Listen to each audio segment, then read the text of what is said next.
At this point, we were scheduled to hear Richard Santana, who is a Harvard graduate. Unfortunately, he was not able to be here. He did, however, send someone in his place. We don't know a lot about this speaker except that he calls himself Mr. Chocolate. Without further ado, would you please welcome Mr. Chocolate.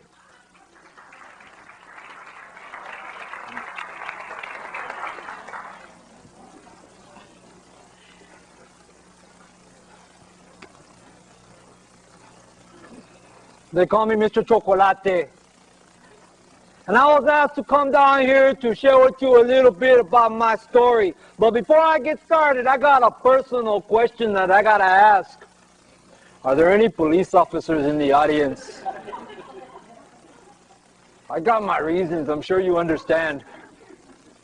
Now, I gotta ask that question because, it doesn't matter where I go, when I walk into the doors, it's like somebody's always looking at me, always, seeing me and automatically judging me and making me feel like, because of who I am and where I come from, I'm not good enough or the funny thing is that, when I walked into this door, it's like you guys did the same thing, I mean, I saw your faces, man. Some of you ladies probably grabbed on tighter to your purses and whatnot. And I can't say that I blame you. I'm not going to sit up here and point the finger at you and say, what's your problem? Because you get taught all kinds of things. You get told all kinds of stuff about who I am and where I come from. So because of that, man, when you walk into the door, I know you're bringing it with you. You see, the truth of it is that each and every one of you come from different places. And because you come from them different places, man, when you come into these kind of arenas, man, you bring those differences with you. And sometimes they go like in front of each other, and other times they connect with each other, man. And all I want to do today is I want to share with you about the differences that I grew up with. Because for all my life, I was always being put down because of the way I looked, because of the way I talked, because of the way I walked, or maybe the color of my skin. And I don't know how you would feel, man, but for me, man, it put some hate in my heart, and it made me feel like, what? All I wanted to do was be a part of. And the funny thing is that, I take pride in who I am. I was up at 5 o'clock this morning getting ready to come here today. I mean, I iron my clothes. I shine my shoes. I make sure everything looks good because I want to be as good to you, in front of you, as I possibly can. I mean, I'm looking at the way some of you guys are dressed, and I'm saying, what happened? And if I take this pride in the way I dress and I'm automatically being put down because you don't accept it or because you don't respect it, how do you expect me not to get an attitude? How do you expect me not to trust you? How do you expect me to be a part of what you are if you don't even acknowledge that I'm good enough to be in your environment? I'm good enough to be right here in this room. And I say this because I know what's going on out there also. And like I said, man, I don't blame you. You get taught all kinds of perceptions about how things are or how things should be. And you put it in your system so you can't help. But let me ask you a question. If I am different, that means all of you are the same, right? Well, look around and tell me who looks the same here. You see, we're all different. But the problem is if we start to look at differences as being less than, and that's happening today. It's happening out there. It's happening in here. It's happening all over the place. And the funny thing is that, I understand because of these perceptions and how they come up. Matter of fact, in 1989, Time magazine put out an article that dealt specifically with perceptions. They put out 135,000 copies across America. And out of the 135,000, 127,000 people responded. Now, do we got any mathematicians or accountants here today? What's the percentage? What's the percentage? Come on, somebody tell me. Don't be shy. A lot, huh? A whole lot of people responded to this survey, and they asked a simple question. They asked, when you think about these people, what do you believe? They started first with Asians. What do you think the survey said? Smart, hardworking, they're taking all the jobs. What else? They own a lot of cameras. What else? They what? They wear black socks and shorts? That's a good one. They eat a lot of rice. They know Kung Fu. They're all related to Jackie Chan. Oh. Never mind. This is what the survey said. Number one answer in America when you start to think about Asians. Asians are, survey says, I stole that from a TV program. Hardworking. I said they work hard. Number two answer when you think about Asians. Asians can't drive. So if you're going down the road and you see an Asian coming up to you, you pull over. Because they can't drive. Last answer is that they're frugal. Now, I don't know if you was like me. When you first heard that word, you thought they were talking about them little creatures that lived underneath the rock. You know, frugal rock. Hey, I didn't know either. Frugal fraggle. What do I know? So just in case you was like me, what does frugal mean? Straight up. They save all their money in their mattresses. They could buy their Honda Civics.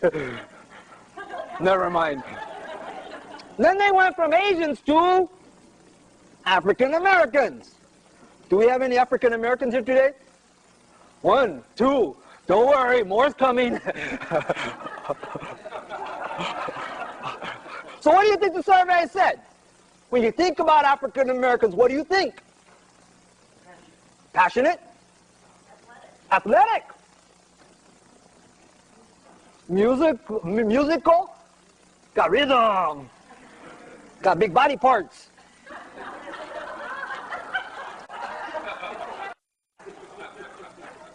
Tall.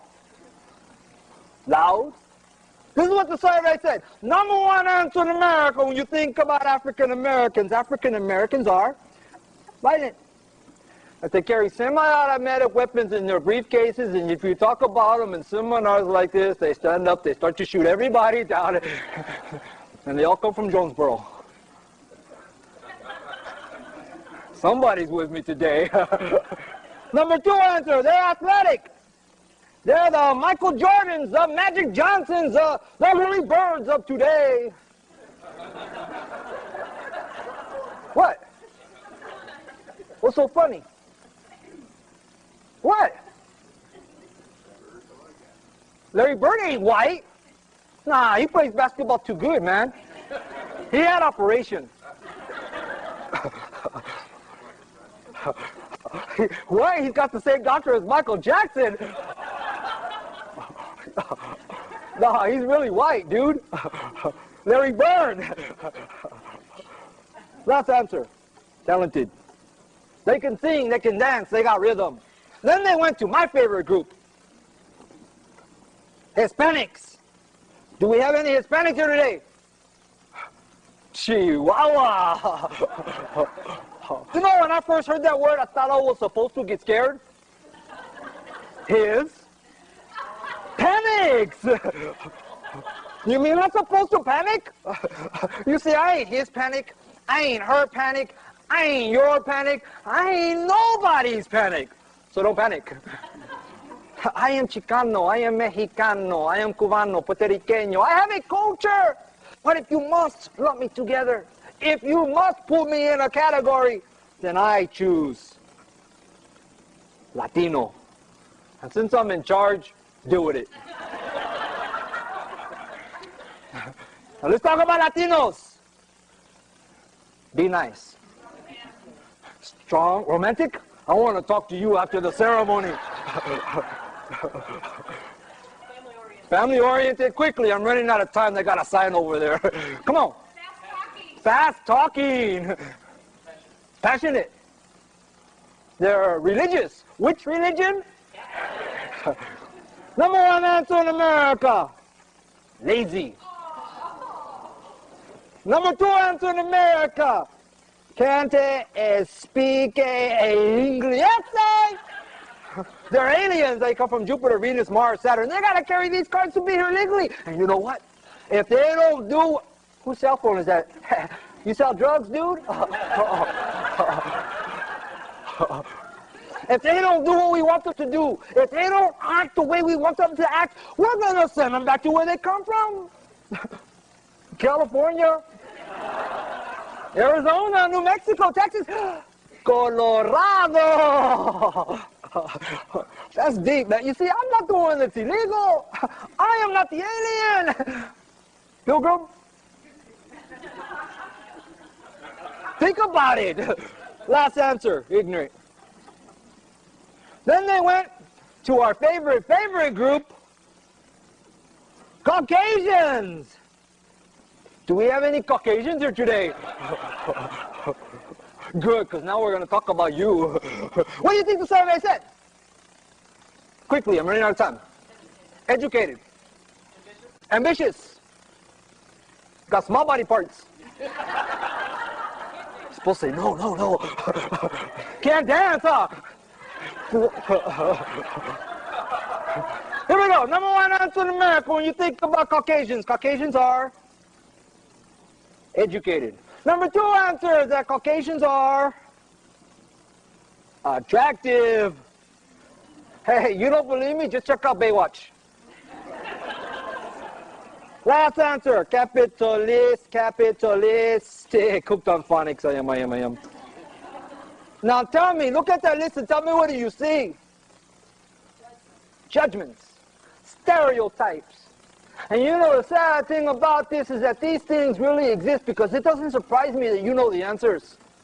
And it doesn't surprise me because you know what? You've been taught some of this stuff, man. Matter of fact, this ain't nothing compared to some of the things you thought and didn't say. You see, this is what scholars call a process of dehumanization. Now, what does it mean to be dehumanized? It means if you can look at, if you can see, if you can believe that somebody is less than human, then it's okay you don't respect them. It's okay that you do not acknowledge their existence or you do not support the services that they provide to you. It's okay. Why? Because they're less than human and they don't deserve your respect. And you know what, man? I put the race stuff up there, and that's not easy to talk about, I'm telling you. But we can change the race stuff to power, who has and who doesn't have. We can change it to gender, we can change it to whatever. Bottom line is that when the dehumanization stuff kicks in and we start to think that we are better than somebody else, something is wrong. Because that means somebody's got to feel less than. And you know what? I know how that feels. Because that's all I've ever been treated like, and it's got to change. We got to be able to look at people's differences and to celebrate them for what they are instead of looking at them as if they're some type of deficit. We got to be able to take those differences and to use them because the bottom line is, we're in America. We affect each other. Without me, you would not be who you are. We're in this together. And because we're in this together, man, it needs to change. And I'm not afraid to show you change, man. I'm not afraid to take off my sunglasses and to look at you with my eyes. And I don't wear them because I'm trying to hide something, man. I wear them because I'm cool. And when you're cool, the sun always shines. And I know change ain't an easy thing because, we get used to, like, having things a certain way, and all of a sudden when we got to change that up, it's like, man, why? Or we get uncomfortable. But at the same time, I know that it's needed because if we don't change some of the stuff, people are going to start to feel some resentment, some guilt, some anxiety, and they're not going to want to move forward, moving into the 21st century. And because of that, I know how important, and I'm not afraid to take off my... Look, she got a big old smile on her face, boy. Excuse me.